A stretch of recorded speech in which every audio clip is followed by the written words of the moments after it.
जय भीम साथियों, जय भीम।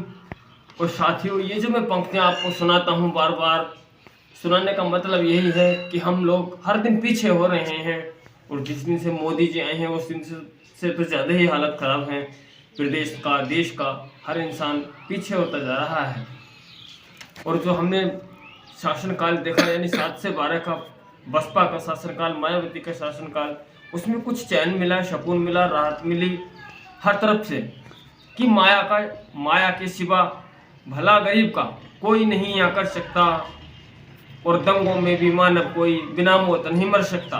यानी जब बसपा की सरकार आएगी तो दंगे नहीं होंगे, तो फिर दंगे नहीं होंगे, लोग हिंदू मुसलमान के नाम पर नहीं मारे जाएंगे।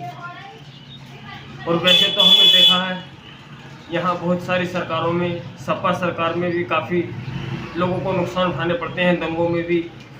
और कांग्रेस सरकार में भी हिंदू मुस्लिम सबको बहुत सारी जगह दंगे हुए, बहुत सारे राज्यों में हुए, जिलों में हुए दंगे, जहां लोगों को अनेकों नुकसान उठाने पड़े। और एक बसपा शासनकाल जो है, इसमें कभी किसी को कोई किसी प्रकार का नुकसान नहीं उठाना पड़ा, न गरीबों को अपमान होना पड़ा, न गरीबों को कभी किसी बात की परेशानी आई कि हिंदू और मुस्लिम का दंगा कोई न गुंडा कर सकता, दुर्बल हो चाहे कोई कितना, नहीं किसी से डर सकता। यानी बहन जी का जो शासनकाल है साथियों, वो शासनकाल है। गरीब से गरीब आदमी भी अपने आप को अच्छा महसूस करता है, क्योंकि वो संविधान का राज है। संविधान इजाज़त नहीं देता किसी को कि किसी को परेशान किया जाए, किसी को दुख दिया जाए, किसी के दिल को ठोस पहुँचाई जाए।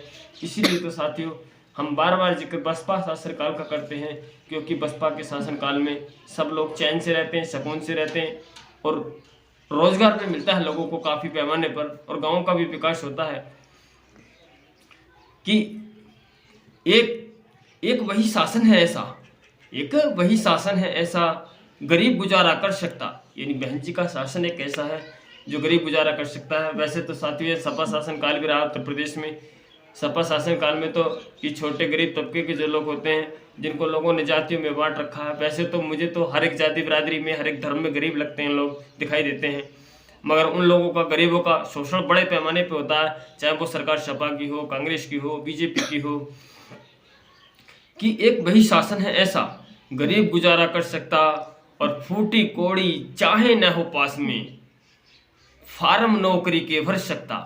यानी गरीब तबके का जो युवा है, अगर उसके पास एक बार को पैसे भी नहीं होंगे तो वो नौकरी के फार्म भर सकता है। क्योंकि बहन जी की सरकार एक ऐसी सरकार है जिसमें बहुत कम पढ़े लिखों को सरकारी नौकरियां देने का काम बहन जी ने किया, और बाकी सब लोग तो यहाँ आपको बहकाने का काम करते हैं, यानी झूठ बोलने का काम करते हैं।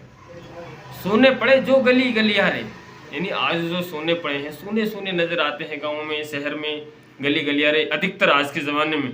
क्योंकि पैसा नहीं है, पैसा होता है तो इंसान एक की जगह 4 खर्च करता है, और जब पैसा नहीं होता तो 10 में 2 ही खर्च करने की कोशिश करता है कि कहीं और काम नहीं निकल आए ज़रूरी, उसमें खर्च कर दूंगा। और वही हाल साथियों हमारा हो रहा, आपका भी हो रहा होगा। क्योंकि हम 400-500 रुपये कमाने वाले, मिस्त्री का काम करता हूँ मैं, आप पीछे देख रहे होंगे कुछ सामान रखा है, और इसी दुकान पर साथियों पहले मैं कमा लेता था लगभग 400-500 रुपये महीने में, 12-13-15 हज़ार रुपये। मगर एक बहुत जमाना आ गया आज मोदी जी के राज में, जो महीने में 6,000 रुपये भी नहीं कमा सकते, जैसे तैसे करके गुजर कर रहे हैं साथियों। और आप भी कर रहे होंगे मुझको लगता है। जब हमारे गांव में ये हाल है, हमारे प्रदेश का ये हाल है, तो पूरे देश का ही यही हाल होगा कि सोने पड़े जो गली गलियारे, उनमें रौनक कर सकता। कौन कर सकता? बसपा का शासनकाल। यानी बसपा ने विकास करके दिखाया हकीकत में उत्तर प्रदेश में, मगर उसको मीडिया ने कभी दिखाया नहीं।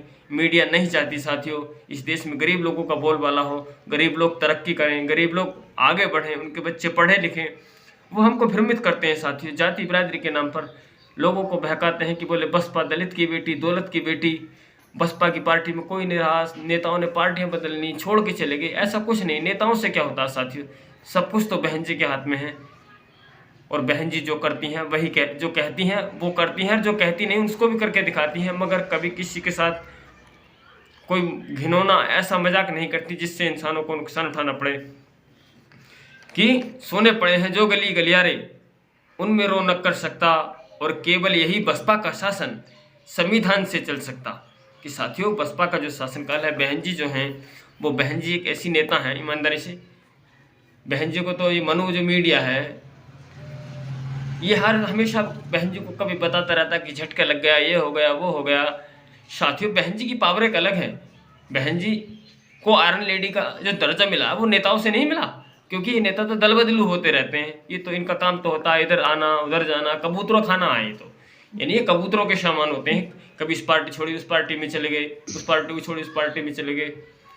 तो इनकी बातों में हमें नहीं आना, हमें अपना कीमती वोट साथियों बसपा को ही देना है। क्योंकि बसपा के शासनकाल में साथियों हम सब लोग फला फूला करते थे, दंगे नहीं होते थे, चैन से रहा करते थे, और चाहे कोई सी भी जाति बिरादरी का इंसान हो उसको कोई नहीं सता सकता था। और आज साथियों हम लोग काफ़ी टूटे पड़े हैं, काफ़ी परेशान हैं, यानी एक एक रुपये के लिए संघर्ष करना पड़ रहा है, एक एक रुपये के लिए जूझना पड़ रहा है।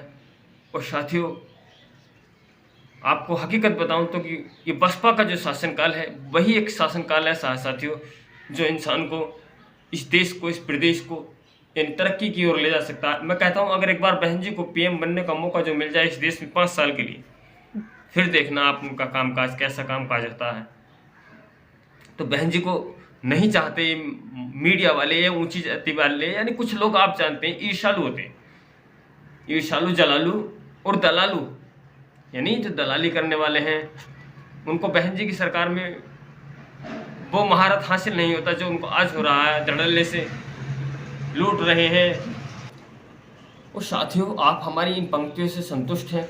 अगर आपको हमारी पंक्तियाँ अच्छी लगी हैं तो कमेंट जरूर करें। और साथियों आप हमारे चैनल पर नए हैं तो चैनल को जरूर सब्सक्राइब करें, ताकि हम आपको इस तरह की कविताएं सुनाते रहें, जागरूक करते रहें और बताते रहें। और हाँ साथियों, बात और बताता हूँ, अगर आप युवा हैं तो आप अपने बुजुर्गों से पता करिए कि अब से 20-25 साल पहले, यानी बसपा के आने से पहले उत्तर प्रदेश का कैसा हाल था, कैसी दशा हुआ करती थी उत्तर प्रदेश की। और साथियों एक बात और बतानी चाहता हूँ कि आपने देखा होगा एक कमज़ोर सी गाय होती है, उसके पीछे एक लवारा होता है, उसको लोग छोड़ देते हैं।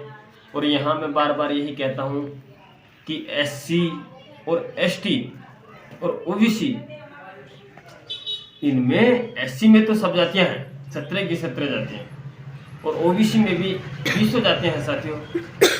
अगर ये सरकार फिर से आती है बीजेपी सरकार, तो फिर आप देख लेना कि कितना बुरा हासिल होगा। सब निकल जाएगी हम सब की हिंदू गर्दी, और फिर से हम लोगों को वहीं जाना पड़ेगा मनुस्मृति के ज़माने में। यानी फिर हमारे पास पैसा नहीं होगा, फिर हम अपने बच्चों को पढ़ा नहीं सकते। यानी आने वाले 10 साल के बाद, 5 साल के बाद बहुत अच्छा असर दिखे। जब अभी 10 साल में इतना असर हो गया साथी कि हम लोग एक एक रुपये के लिए लड़ रहे हैं, संघर्ष कर रहे हैं, काम तलाश रहे हैं, तो आने वाले जो 20 साल होंगे, 10 साल होंगे, उसके बाद क्या असर होगा। तो इसीलिए तो मैं बार बार कह रहा हूँ कि आप हिंदू भक्ति से निकल जाइए, और आप कम से कम इतना सोचिए, हिसाब लगाइए कि हम लोग अब से 10 साल पहले कितना अच्छा जीवन जी रहे थे और आज हम लोग कैसा जीवन जी रहे हैं। तो चलते हैं साथियों, इजाज़त चाहते हैं, अगली वीडियो में फिर मिलेंगे। जय भीम।